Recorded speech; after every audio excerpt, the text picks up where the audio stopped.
who are your sneaky rookies?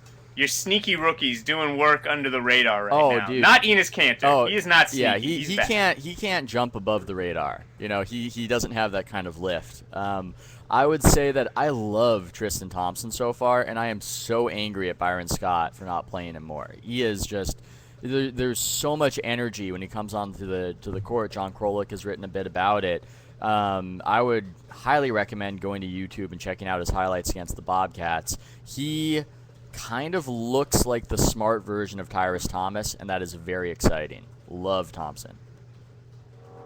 Yeah, the one thing that I don't get, and we've talked about this a little bit offline, is coaches who are going to have bad teams but play veterans anyway. Like, why would you play them? They're not going to make you any better, significantly better, a meaningful amount better.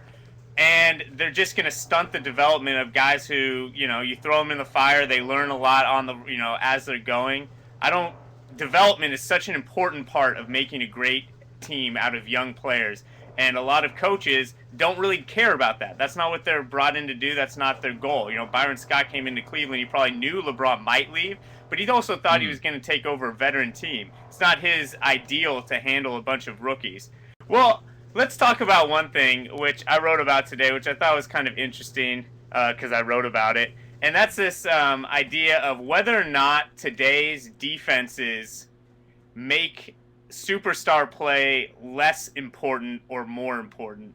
To me, the way that everyone's sort of picked up on strong side defense, which is, you overload the strong side and take away it's the kind of the Thibodeau defense, makes it so that if you can have good team action where you're pressuring one side and swing the ball quickly to the other, and have some shooters, you don't really need one guy because all the defenses now are trained to mitigate the impact of one player. Oh, I would completely agree with this, and I think it's a great topic. Back in the day, and this is something that I've probably talked about too much, but it's amazing. If you watch old 90s NBA clips, you can just get the ball, and you're relatively undisturbed, unperturbed. I'm turning to Walt Clyde Frazier right now. And you can just kind of dribble away. If there's a double team, it will come from one specific place, and you can just pass it back to that exact point because you're not allowed to do zone defense. And it was a lot easier. I think Michael Jordan's the greatest player ever, just like everybody else does. But there was just nothing teams could really do collectively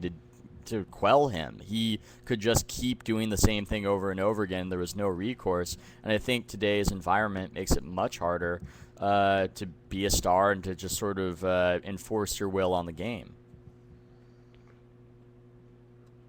Not too long ago, I watched a Rockets Magic game from the 95 finals with Hakeem versus Shaq.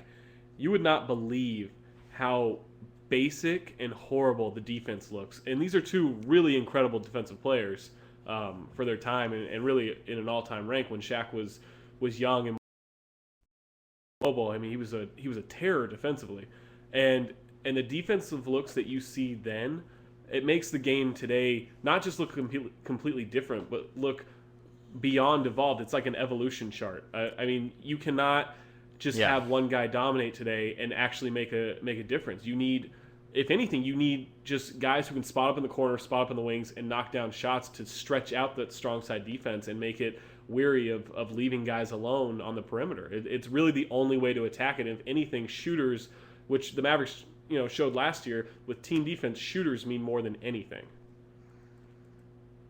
Well, and I think also, Zach, that when you have this new environment with zone defense, a guy like Anthony Davis who can guard multiple positions and cover a lot of range is all the more important. I think that's what you were tacitly saying. So I was just trying to tease it out and make it explicit. Speaking of range, Ricky Rubio has range. He is he's knocking down three-point shots. He's hitting jumpers off the dribble. He's coming around screens looking to shoot. I will take Ricky Rubio over Anthony Davis. Thank you very much. Give me more bacon. Wow. I would love to see them team up. You guys are getting a little ridiculous. What I think is also interesting is that, as Ethan pointed out or Zach pointed out, you need to stretch the floor. It's becoming more of an all-court game. It's becoming a more European-looking game. A lot of the sets that are really, like what the Magic do with their drive and kick offense, even the Rockets with their motion in and out offense, is a very kind of European look. And I think I'm not sure that the zone defense rules changed it so much. I mean, this is actually something I want to get to the bottom of. I'm trying to track down some experts on the subject who can really define what was important in the 90s and 80s in terms of defensive emphasis for teams and what's become, sort of the prevailing wisdom about defense. Obviously, the prevailing wisdom is that you don't want JaVale McGee to be involved with it. I went to a Wizards game against the Raptors. Really just the top flight Tuesday night action in the NBA. And I ended up sitting Wizards in Bet Live the very, with Beckley very Mason. top. in the very, very top, which is like, above the 400 section. I was the only media member up there because I couldn't find my seat because I'm not very smart. And I was just sitting up there with this old security lady who like stumbled upon me and couldn't believe I was up there. And we just kind of like hung out, and she ate some of my fries. It was a real pleasant night of NBA basketball, but the good thing was I couldn't smell the Wizards. How did this night end? If you get too close, how did this night? Well, let's just say we explored the upper deck. I'm just saying that because I couldn't find my way out. Yeah. Huh. Aside from that creepy little anecdote, I think the emphasis in the 80s and 90s, if you just go look back, is being physical. It wasn't so much about like defense and rotation. It was just knock the other guy off his position, which is kind of what. Actually, the rules that everyone HoopSpeak, says have made defense worse, that you can't be physical, have actually made it better in Europe. Is like what you're saying. That's like a really interesting point. Yeah. That because defenses can't put their hands on guys, now the emphasis is on team positioning and kind of these trapping and rotating more than actually like one-on-one physicality. Yeah, I mean, Yeah. I think it's why Yeah. guys are dropping so much weight in the offseason, aside from Raymond Felton, is because they're, it's more about being quicker, getting through the screens, getting around screens, knifing through the defense, getting to the other side, coming off a screen. It means so much more to be quicker now than just to be strong. I actually think I would like them to bring back hand checking in some form, but I don't want it to take away from defensive positioning, especially like from weak side help and all of that. Yeah, I think that's a really interesting observation, and I mean, it's all the more staggering in person too. I saw the Heat come to town 2 nights ago, and I mean, the Warriors won. It was kind of a miraculous comeback, and it was just fun to be there. But what I mostly took from that game was in the third quarter, the Warriors just completely, as this collective organism, choked out. No. You got to reverse that. The Heat, as a collective organism, completely choked out the Warriors. And There you go. I do not recall that. Yeah, I do not recall that ever happening, ever. Yeah, and the Warriors had 2 field goals in the quarter at the end of the quarter. I believe they were on offensive rebound, so nothing outside of 2 feet. Everything else was missed, and it was just this collective swarm, this Borg-like entity, and you would never have seen anything like that, to your point about watching mid-90s basketball, Zach. You would never have seen anything like that, and I think that perhaps if hand-checking was emphasized, you wouldn't see it either.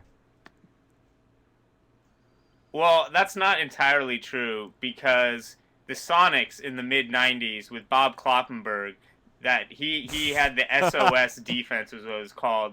And that, hey, Sonics, they used to be a team. You can't wipe their memory away from the NBA annals just because the team is gone. This team mattered. They contributed something. And one of those things was good. really, really good athletic defense. Their lineup was Kemp, Peyton, Kendall Gill, Detlef, and like Sam Perkins or Irvin Johnson or something, but like very fast teams, Michael Cage. And they would go out and they basically half-court trapped. No team in the NBA has ever, in my lifetime, trapped like the whole 40 feet of the front court the way they did. It was a really, really cool system.